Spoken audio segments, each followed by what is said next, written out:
Hello, guys. This is Alex Julian or Aloysius Anderman here. I hope you are having a good Sunday. Definitely, it is a nice day to hope for prosperity in your life. Which brings me to this topic I have for this video. And my subject is about nice criticism and positivity at the extreme. So, with that in mind, let's consider first nice criticism. And let us ask in philosophy, is there really such thing as nice criticism?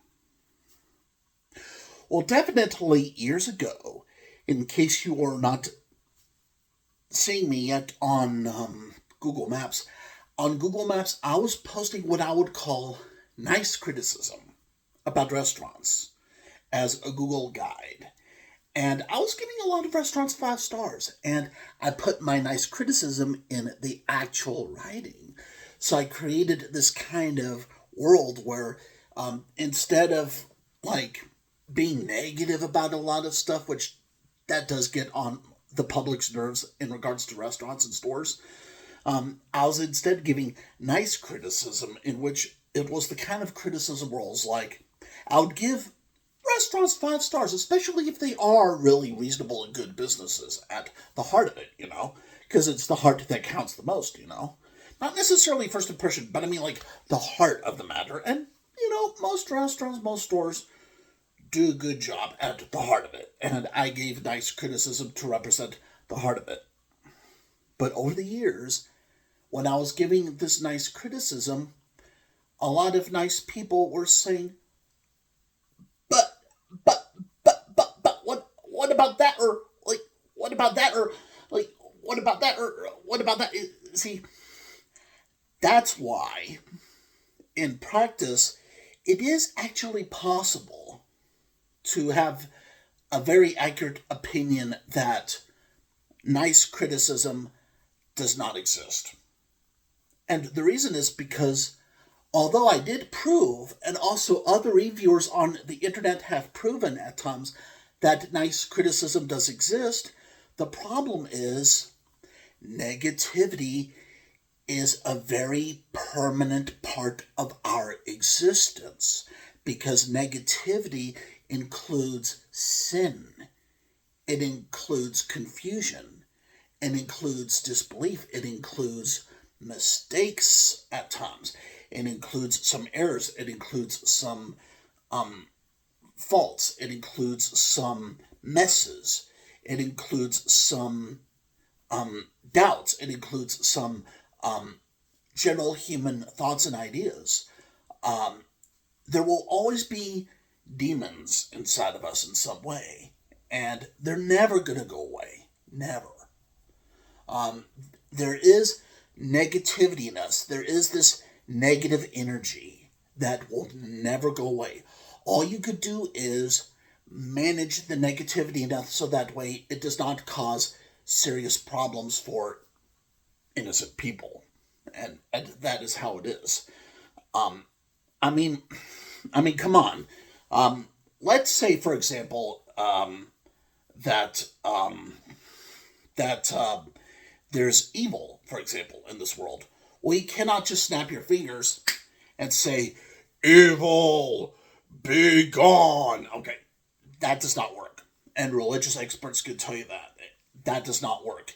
How it really works is there will be governments, there will be nations, there will be schools, there will be businesses, there will be residential neighborhood property authorities who will set up policies, rules, and laws to have at their background just in case evil comes along their ways and they need to respond to it with negative opposition.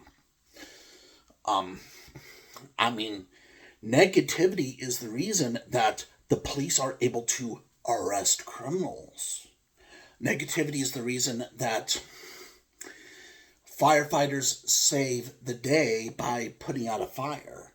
that was smoking a house. You see, the firefighters can put out the fire on a burning house, but there's still smoke marks on the house, right?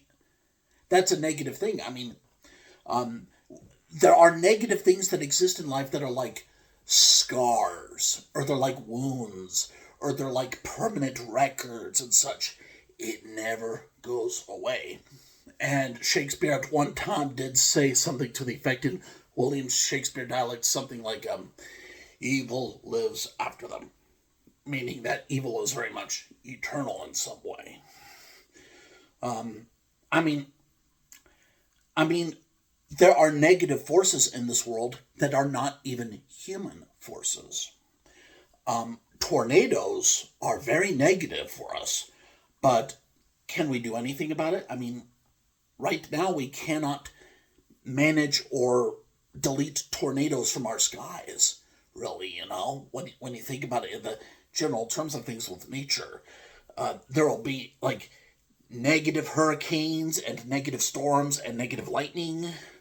There will be negative earthquakes. Like, earthquakes cause a lot of negative damage and negative emotions and such, right? Can we get rid of all earthquakes? So, for that reason, what can happen in extremes of positivity, or in situations in which people become positivity fanatics, is a situation in which there's a lot of turmoil, because in this kind of moment of history, whenever somebody desires positivity so much that they really, really want nothing but positivity, nothing but pleasure, nothing but happiness, nothing but, prosperity and such, you know what then happens? Positivity fanatics then start to get angry and maybe even violent whenever they see something negative in the world. You probably know who these positivity extremists are. They are the kind of people who say we must always be positive about things no matter what. There must always be positivity in our lives. But you see, that theory goes too far. Because then what happens is, then these positivity extremists start attacking any sign of negativity in the world. Positivity extremists will have very bizarre attitudes about the existence of negativity. So, for example, a positivity extremist will say things such as, "Oh, it is your fault that you are sick. It is your fault that you have illness. It is your fault that you are injured. It is your fault that you are poor. It is your fault that you are rich. It is your fault that you are athletic. It is your fault that you are a politician. It is your fault that you're a business. It is your fault that you're a homeless person. It is your fault that you are a father. It is your fault that you are a mother." I mean, they go to really weird extremes. You probably know that kind of positivity extremist who basically goes around a neighborhood and they verbally attack homeless people, or maybe even violently attack them. You see, that's where positivity extremism can go too far, because it becomes such a nice form of criticism that really it just becomes wicked, evil, and despicable, and terrible and such. There are those kinds of parents and businesses and governmental leaders who do have this strange attitude that says something false, such as, "Oh, it is your fault if no business will give you a job. It is your fault that your schools are not teaching you what you need to know. It is your fault that God created you. It is your fault that you are born." And it gets very, very extreme. It turns into a situation where it feels like you're in some kind of secondary and subtle X-Men simulation, where it's like,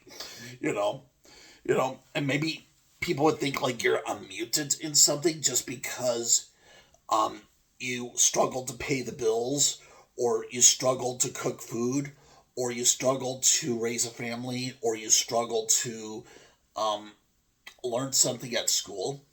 But you see, negativity is often something that exists even when some kinds of negativity are not actually anybody's fault for the existence of it. And that is because negativity can include certain forms of existence in our world, such as ignorance, failure, dismissal, suspension, suppression, oppression, crime, injustice. There are those kinds of negative things in this world that we have no control over, and therefore it is not our fault that these negative things exist. I mean, who would predict that somehow by an act of God, a lightning bolted from the sky and struck your car's windshield? I mean, yeah, that's a negative thing, but it's like, well, what are you going to do? I mean, curse God and say, hey, why did you do that to my car?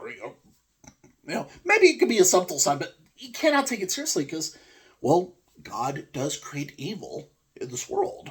He does.